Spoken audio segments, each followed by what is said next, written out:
Alright, I think it's about time we got around to telling you about Firefall's premise. As we mentioned in the first of these videos, a lot of the story is going to be player-driven. As such, it's difficult to guess where the story will go once the game starts, but we can fill you in on the world you'll be stepping into. Like most things about Firefall, the setting and the narrative are a little different. Many of the elements should seem pretty familiar to you, but they're playing around with those conventions in some interesting ways. One of the things we've liked about Firefall from the start was that these decisions weren't just afterthoughts. They were a conscious design effort to tie the narrative and the mechanics, the world building and the world itself, together.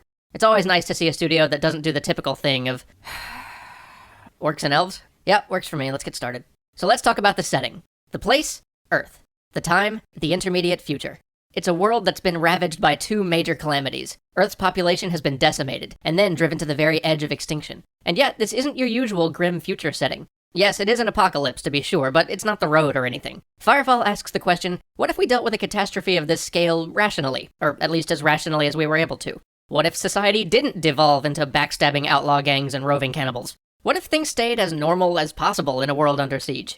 Now, I love me a good Fallout-style apocalypse story, and I'll reread The Postman any day, but this reversal of the standard trope is a rather nice change of pace, and it actually creates a much more vibrant palette for the Firefall story than the apocalypse cliches we're used to. And speaking of a vibrant palette, this setting allows Firefall to escape the gunmetal gray and modern war brown we've come to associate with space and shooters, respectively. The game begins in Brazil, with all the vivacity and life you might expect from such a setting. More, in fact, but that's something you'll find out when you jump in.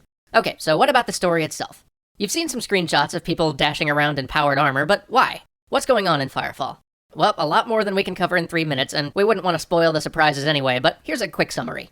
The story begins well before the player steps into a mechanized suit. It really begins with the eponymous event, the Firefall.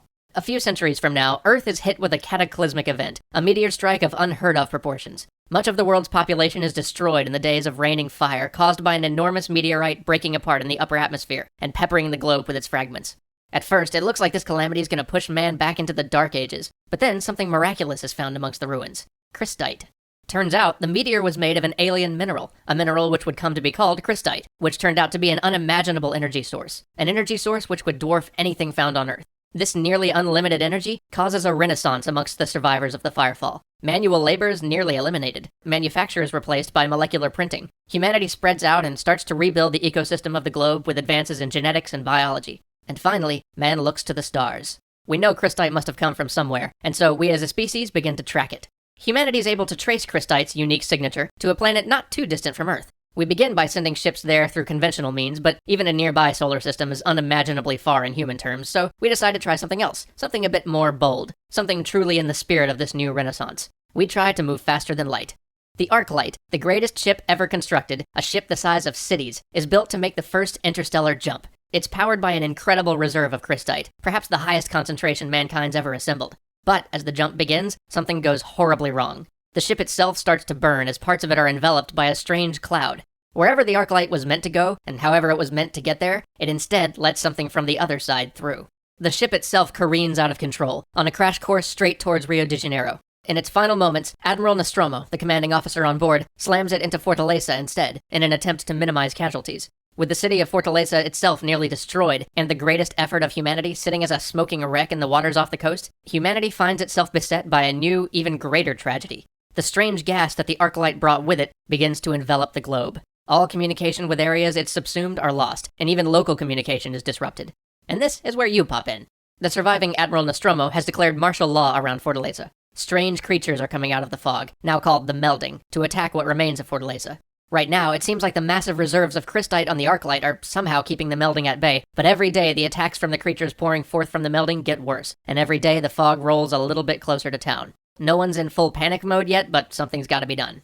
You have been recruited to help safeguard what's left of humanity, as well as to collect crystite to hold the Melding at bay. But what makes this story compelling isn't just the setup. It's the questions it leaves you, the player, to answer.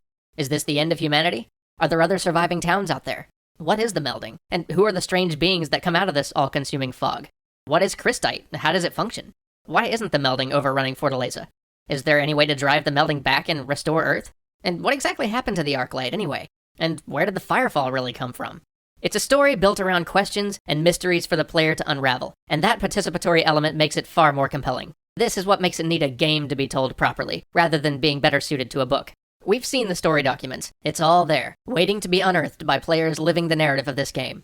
Of course, all of this is dependent on Red 5's ability to execute on this idea, but so far it's looking pretty good. And this setup, coupled with the player-driven nature of the world, is one of the things that I'm most excited about for Firefall. Fingers remain crossed. See you next time.